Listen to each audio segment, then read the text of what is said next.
जय माँ इंद्राक्षी, जय अम्बे। इंद्राक्षी धाम में दर्शकों आप सभी का हम हार्दिक स्वागत करते हैं। आज के दिन जिन जातकों का जन्म दिवस है, मैरिज एनिवर्सरी है, उन सभी को हमारी तरफ से बहुत बहुत शुभकामनाएं। आज हम बात करने वाले हैं छोटी हथेली। अगर किसी भी जातक की मेल फीमेल कोई भी आप में से हो और उनकी हथेली बहुत छोटी हो और उसमें शुक्र और मंगल कमज़ोर हो, तो वो हथेली अच्छी नहीं मानी जाती है। अनेकों प्रकार के रोग उस व्यक्ति के अंदर लगे होते हैं। आइए जानते हैं। पहले हम आज का पंचांग बताएं, फिर आगे की चर्चा करते हैं। और साथ में 8 दिसंबर आने वाली है, उसका भी हम आपको बताएंगे, जो आपका विशेष यज्ञ होगा। पंचांग देखें। 5 दिसंबर सन 2023, दिन मंगलवार, संवत 2080, मार्गशीर्ष कृष्ण पक्ष, तिथि अष्टमी, नक्षत्र पूर्वा फाल्गुनी, राहु काल 3 से 4:30, दिशा सूर्य उत्तर दिशा। आज अष्टमी भी है। भगवती माँ के जितने भी हम बच्चे हैं, भगवती का अच्छे से आज के दिन पूजन करिएगा। अष्टमी और नवमी भगवती बड़ा ही पसंद करती हैं। उस दिन यदि आप धूप दीप से, फल फूल से देवी मैया का पूजन करते हैं। इंद्राक्षी धाम से जुड़े लाखों साधक ऐसे हैं जो प्रतिदिन भगवती की उपासना बहुत अच्छे मन से करते हैं। और अभी एक सिलसिला जो और चल रहा है, 8 दिसंबर से दीक्षा का क्रम प्रारंभ हो जाएगा। इसमें भी हज़ारों की संख्या में आप लोग अपने नाम लिखवा रहे हैं। लेकिन बहुत अच्छे से आप इस संस्थान से जुड़ने का प्रयास करें, हृदय से जुड़ने का प्रयास करें। दीक्षा में हम भगवती देवी का ही मंत्र आपको प्रदान करते हैं और भी कुछ चीज़ें उसमें हम बताते हैं। उसका पूरा कैसे सिस्टम रहेगा वो आपका सुबह 8 तारीख की सुबह का कार्यक्रम देखना ना भूलें। अब आइए, हम बता रहे थे छोटी हथेली। अगर किसी व्यक्ति की ये बीच का जो हिस्सा होता है, ये बीच का हिस्सा बहुत छोटा हो, तो जाहिर सी बात है उसकी उंगली भी छोटी होंगी।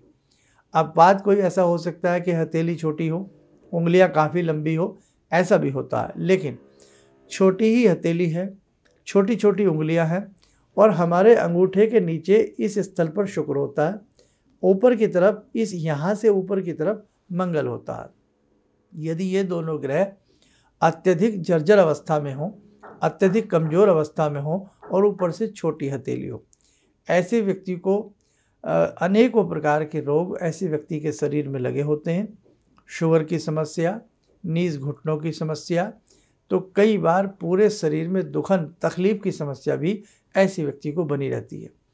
ऐसे व्यक्ति के देह में, चाहे सिर हो या शरीर हो, कहीं ना कहीं पीड़ा ऐसे व्यक्ति के शरीर का पीछा नहीं छोड़ती है।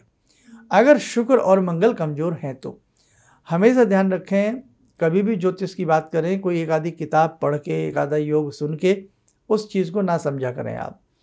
कई बार हम चाहते हैं, आप में से बहुत लोग ऐसे चाहते हैं कि हम कुछ सुन के ज्योतिष सीख लें या कर लें। ज्योतिष सीखी जा सकती है उस हिसाब से, लेकिन किसी के ऊपर अप्लाई नहीं की जा सकती। क्योंकि जैसे हमने एक दवाई के बारे में किसी से सुन लिया, उसके फ़ायदे नुकसान जान लिए, दूसरी के जान लिए, लेकिन हम वो दवाई दें किसको? तो ये सब चीज़ें ज्योतिष में बड़ा ही गहरा अपना अर्थ रखती हैं। तो बच्चों, कभी भी जैसे आप अपना राशिफल सुनते हैं रोज़ का, हम तो नहीं बताते राशिफल, क्योंकि हमारा उस पर पूर्णतः हम उससे सहमत नहीं हैं और हमारा विश्वास भी नहीं है। तो कभी भी जब आप अपना राशिफल सुना करें, तो राशिफल सुन करके आप लोग विचलित ना हुआ करें। ऐसा नहीं है कि राशिफल गलत होता है, मैं ये नहीं कहना चाह रहा हूँ, मैं खुद एक एस्ट्रोलॉजर हूँ। राशिफल अपनी जगह अच्छा होता है, लेकिन राशिफल वो ऐसा नहीं हो सकता कि वो सभी को एक सी सबके साथ घटनाएं घटें। जैसे हमने आपसे ये कहा कि तुला राशि के जातक आज यात्रा करेंगे। अब तुला राशि के जातक कितने हैं? एक आदमी तो तुला राशि से जुड़ा नहीं है। राशि कितनी है? 12। आदमी क्या संसार में 12 हैं? आदमी, अगर भारत की बात करूं तो तुला राशि के कम से कम 20 करोड़ व्यक्ति तुला राशि से संबंध रखते होंगे। अब 20 करोड़ व्यक्तियों के साथ एक सी घटना होना, तो आप भी समझदार हैं, नहीं हो सकती ना। अब कई बार राशि सेम सी होती है। जैसे भगवान राम की वही राशि है, रावण की वही राशि है ना, वो भगवान है, वो क्या है? कृष्ण जी की वही राशि है, कंस की वही राशि है। तो कहने का भाव ये है कि कभी भी ज्योतिष की कुछ चीज़ों को सुन करके आप घबराया ना करें। हमने राशिफल पढ़ा और आप डर गए, आज तो भाई गुरुजी ने कहा कि मेरे साथ तो अनिष्ट होगा, या मेरे पैसे खो जाएंगे, या मेरे चोट लग जाएगी, तो बेटा डरा ना करें, क्योंकि आप उस राशि के अकेले व्यक्ति नहीं हैं। ये घटनाएं एक व्यक्ति के साथ 2 के 10 के 20 के हो सकती हैं, सबके साथ एक सी घटना नहीं घट सकती। ठीक, अब ऐसे ही जैसे हमने ये बात बताई, अब आपने ये तो देख लिया मेरी हथेली छोटी है, लेकिन क्या पूर्णतः आपको मालूम है कि आपका मंगल सही नहीं है? क्या पूर्णतः आपको मालूम है आपका शुक्र ठीक नहीं है? इसलिए जब तक पूरी जानकारी ना हो आपको घबराने की आवश्यकता नहीं है। अब आप चलिए, हम तो प्रयास करते हैं अपनी वीडियो में छोटी से छोटी बात आपको समझाने का प्रयास करते हैं। कई बार अभी सब्जेक्ट हमारा अधूरा, अभी मैंने ये बताया है कि छोटी हथेली हो, मंगल शुक्र खराब हो तो नाना भांति के रोग लगते हैं। अब मंगल शुक्र खराब कैसे हैं, कैसे पता लगेगा? आइए जाने, आप सीखिए। आप ये शुक्र है, उसके ऊपर मंगल है। मंगल की स्थिति हथेली में 2 जगह होती है, यहाँ मंगल होता है, एक मंगल ये होता है, मंगल ए, ये मंगल भी, मुख्य मंगल यही होता है।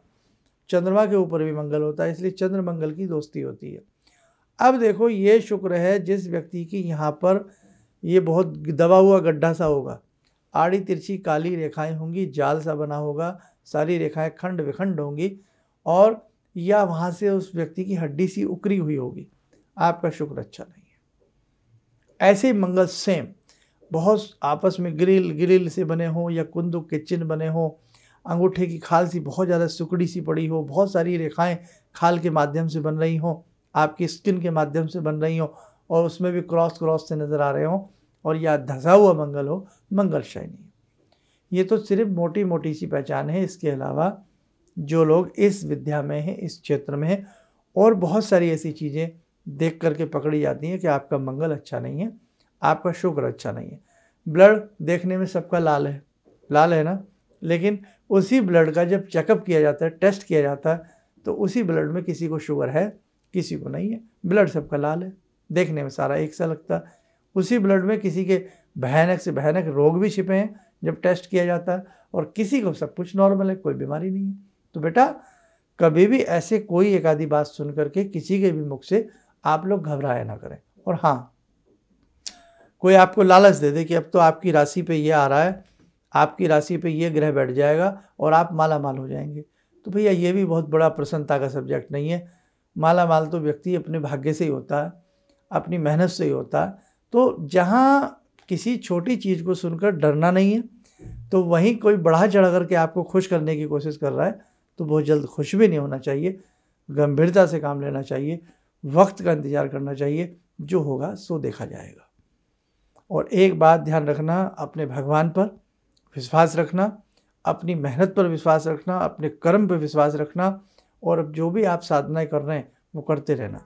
आपके जो गुरु हैं, जिन्होंने गुरु मंत्र आपको दिया है, अपने गुरुदेव पर विश्वास रखना, गुरु मंत्र पर विश्वास रखना, आप मार नहीं खाएंगे। आपको ज़रूरत ही नहीं पड़ेगी फिर किसी भी ऐसी बहुत सारी चीज़ों को जानने की। ठीक है, अब ये आज का सब्जेक्ट हमने इसलिए लिया, ऐसे कई बार कमेंट्स आते हैं, बहुत लंबे समय से आ रहे होते हैं, तो उनका आंसर देना भी हमारे लिए ज़रूरी बन जाता है। जिस व्यक्ति की पूरी हथेली में छोटी छोटी बहुत सारी रेखाएं होंगी पूरी हथेली में, ऐसा व्यक्ति भी कई बार डिप्रेशन का शिकार होता है, या शरीर देह उसकी कांतिहीन होती है, या शरीर में देह में उसके टूटन अकड़न जकड़न बनी रहती है। जिस भी व्यक्ति की उंगलियां आगे से बल्ब जैसे आकार की हों, फूली सी हों, और सूर्य रेखा बिल्कुल चीर्ण झीर्ण हो, हृदय रेखा बहुत कटी फटी हो, ऐसे व्यक्तियों को गठियाबाई की शिकायत हमने देखी है। कहने का भाव, आपकी हथेली आपके रोगों के बारे में बताती है। अब आप कहेंगे ऐसे कैसे हो सकता है? आपने देखा नहीं, आज भी हमारे देश में ऐसे नाड़ी वैद्य हैं, नाड़ी चिकित्सक हैं, जो आपकी पल्स पकड़ के, आपकी नाड़ी की धड़कन को सुन करके आपको वात का प्रकोप है, कफ का प्रकोप है, आपको क्या प्रकोप है, आपको क्या बीमारी है, कहाँ बीमारी है, एक एक चीज़ आज भी बताने वाले भारतवर्ष के अंदर, पहले तो भरमार थी, लेकिन आज भी हमारे भारतवर्ष के अंदर ऐसे मूर्धन्य, ऐसे वास्तव में ऐसे वैद्य हैं, कुशल वैद्य हैं।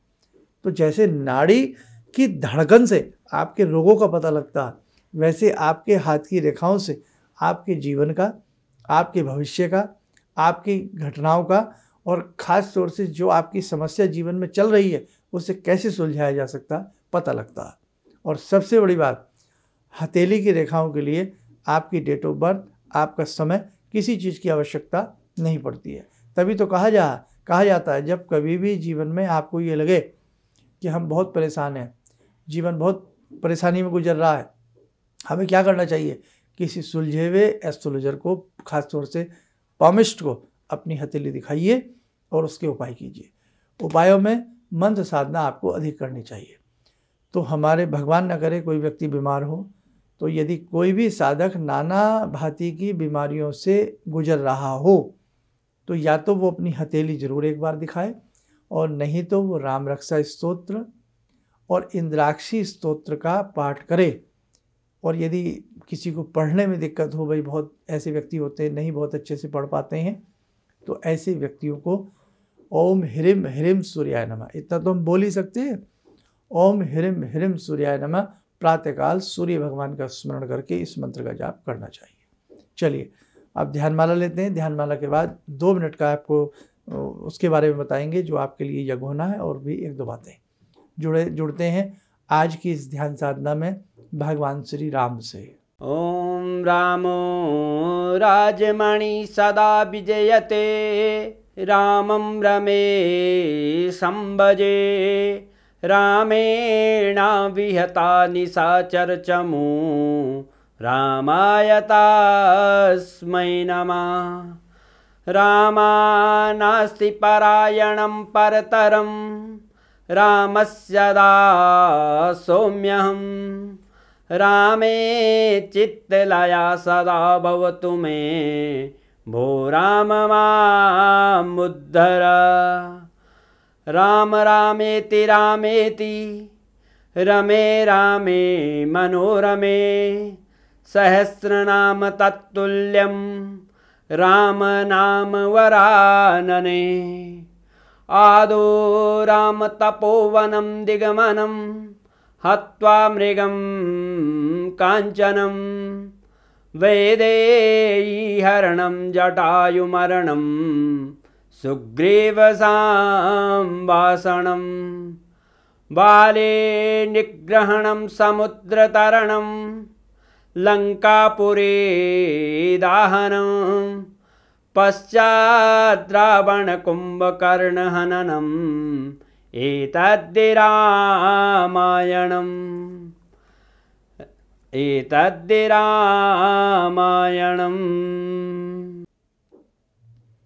कवच बना लें, ध्यान करें, प्रभु राम का शुभ आशीष हम सबके ऊपर बरस रहा है।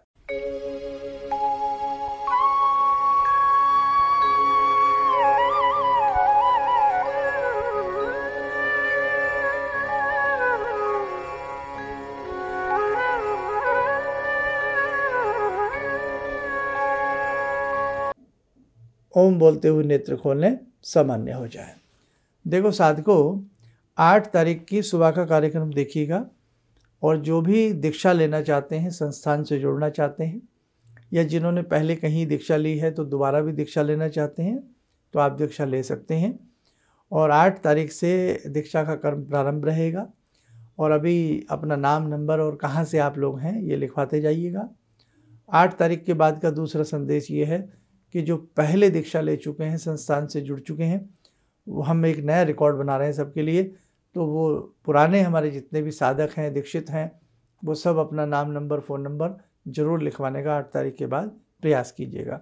2, 4, 5 दिन में आराम से सब लोग नाम लिखवा दीजिएगा, क्योंकि हज़ारों की संख्या में आप लोग हैं। एक दिन में तो सभी का नाम नहीं लिखा जाएगा। और जब भी आप फ़ोन करें तो 12 बजे से लेकर के 6 बजे के बीच में करें। संडे के दिन संस्थान बंद होता है, इस बात का आप लोग ध्यान रखें।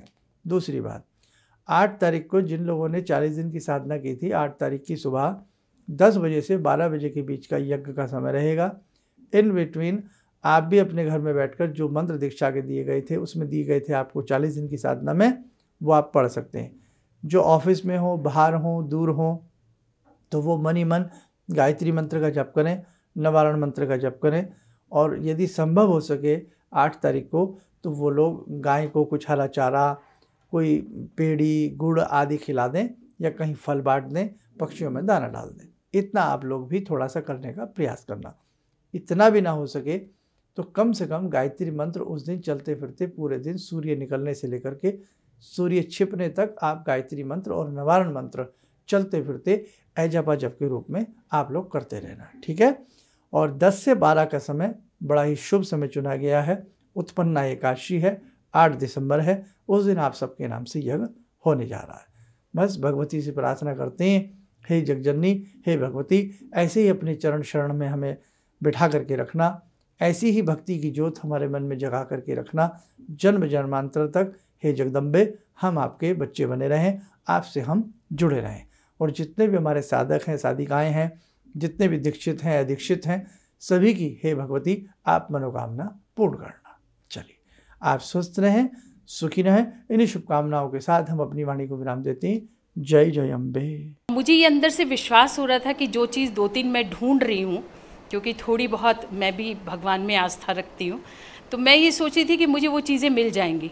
और रियली मुझे आज यहाँ बैठ के ऐसा लगा, जो आपने 2-3 चीज़ें करने के लिए बताई हैं, कि शायद मेरी समस्याओं का हल शुरू हो गया आज से। बटन को प्रेस करें ताकि आप देख सकें हमारा कार्यक्रम सबसे पहले।